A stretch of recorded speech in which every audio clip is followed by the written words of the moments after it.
स्वागत आहे तुमचं सुनीता सिंपल कुकिंगमध्ये। आज आपण झटपट चविष्ट अशी सिमला मिरचीची भाजी कशी बनवायची ते पाहणार आहोत। आज आपण सिमला मिरची व कांदा याची भाजी बनवणार आहोत। तर त्यासाठी इथे चौकोनी शेपमध्ये मी असा कांदा कट करून घेतलेला आहे आणि सिमला मिरची देखील अशी या पद्धतीने कट करून घेतलेली आहे। आता इकडे गॅसवरती मी कढईमध्ये थोडंसं तेल घालून घेतलेलं आहे। आता आपल्याला हे दोन्हीही तेलामध्ये घालून घ्यायचे आहे। गॅस आपल्याला मोठा करायचा आहे आणि मोठ्या गॅसवरती आपल्याला एक 2 ते 3 मिनिट छान असं तेलावरती जरा हलकंसं फ्राय करून घ्यायचं आहे। हे आपलं व्यवस्थित परतून झालेलं आहे। 2 मिनिट मी हाय फ्लेमवरती परतून घेतलेलं आहे। आता आपण एका प्लेटमध्ये ते काढून घेऊया। याच कढईमध्ये मी तेल घालून घेतलेलं आहे। आता यामध्ये आपल्याला मोहरी घालून घ्यायची आहे। गॅस बारीक करायचा आहे। जिरे थोडेसे घालून घ्यायचे आहेत। हिंग घालून घ्यायचं आहे आणि इथे मी कांदा बारीक कट करून घेतलेला आहे। 2 कांदे मी बारीक असे कट केलेले आहेत ते घालून घ्यायचे आहेत। आता हे व्यवस्थित आपल्याला मिक्स करून घ्यायचं आहे। कांदा आपल्याला छान असा 1 मिनिटभर फक्त आपल्याला तेलावरती जरा भाजून घ्यायचा आहे। कांदा आपला थोडासा भाजून झालेला आहे। आता इथे आपल्याला 1 टोमॅटो मी बारीक कट करून घेतलेला आहे तो घालून घ्यायचा आहे। सोबतच इथे आपल्याला मीठ देखील इथे 1 चमचाभर मीठ घेतलेलं आहे ते आपण घालून घेऊयात। मीठ आवश्यकतेनुसार घालून घ्या। आता कांदा आणि टोमॅटो आपण 1 ते 2 मिनिट छान असं परतून घ्यायचं आहे। कांदा टोमॅटो परतून होत आहे तोपर्यंत आपण एक छोटंसं वाटण बनवायचं आहे। त्यासाठी इथे मी सुका खोबऱ्याचा किस घेतलेला आहे, आलं आणि लसूण घेतलेला आहे। आता आपण हे मिक्सरवरती जाडसरच असं वाटून घेऊयात। इथे आपलं वाटण देखील तयार झालेलं आहे ते आता आपण यामध्ये घालून घेऊयात। ते व्यवस्थित आपल्याला मिक्स करून घ्यायचं आहे।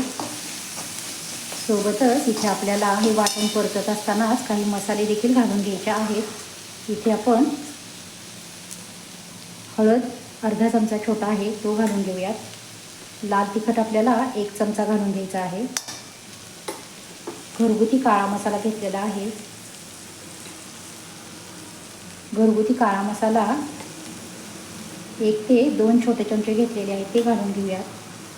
इथे धने पावडर आणि जिरे पावडर घेतलेली आहे ते आपण यामध्ये घालून घेऊयात। व्यवस्थित आपल्याला मिक्स करून घ्यायचं आहे।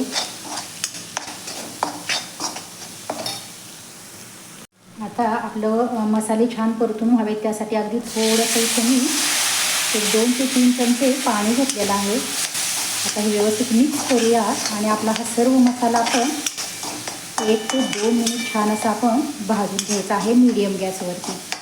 हलवत राहायचं आहे सगळं व्यवस्थित असं। पहा इथे आपला मसाला खूप छान असा 1 ते 2 मिनिट मी परतून घेतलेला आहे। आता हे सिमला मिरची आणि कांदा आहे तो घालून घ्यायचा आहे। जरा वेगळ्या पद्धतीची भाजी बनवलेली आहे। एकदा तुम्ही नक्की ट्राय करून बघा। त्याच पद्धतीच्या भाज्या बनवून पण नेहमी कंटाळा येतो, मुलं पण खाण्याचा कंटाळा करतात। आता इथे आपल्याला गॅस मोठा करायचा आहे। हे व्यवस्थित मिक्स करून घेऊयात आणि आता इथे आपल्याला पाणी घालून घ्यायचं आहे। खूप जास्त पातळ पण करायचं नाही आपल्याला, अशी थोडीशी घट्टसरच अशी बनवायची आहे ही भाजी। आता अगोदर परतून घेतल्यामुळे फार वेळ लागणार नाही, झटपट शिजणार आहे ही भाजी। आता इथे आपल्याला 2 चमचे मी शेंगादाण्याचा बारीक कूट घेतलेला आहे। भाजलेले शेंगादाण्याचा कूट आहे तो घालून घेऊयात। मिक्स करून घ्यायचं आहे इथे आपल्याला। इथे छान उकळी आलेली आहे। आता त्यामध्ये आपल्याला इथे किचन किंग मसाला घेतलेला आहे मी। गरम मसाला किंवा मग तुम्ही किचन किंग मसाला किंवा मग तुम्हाला तुमच्या आवडीचा दुसरा कोणता मसाला हवा असेल तर तो तुम्ही घालू शकता। इकडे मी किचन किंग मसाला घातलेला आहे।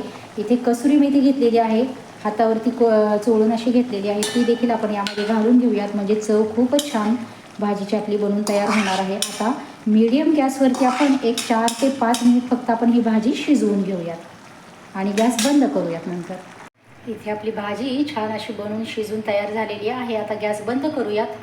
हे पहा इथे आपली भाजी छान अशी बनवून तयार झालेली आहे। पाहू शकता खूप छान आपली भाजी बनलेली आहे। रेसिपी आवडली असेल तर नक्कीच व्हिडिओला लाईक करा, शेअर करा, कमेंट करा। चॅनलवरती नवीन असाल, सबस्क्राईब केले नसेल तर नक्की चॅनलला सबस्क्राईब करा व शेजारील बेल आयकॉनही प्रेस करा। धन्यवाद।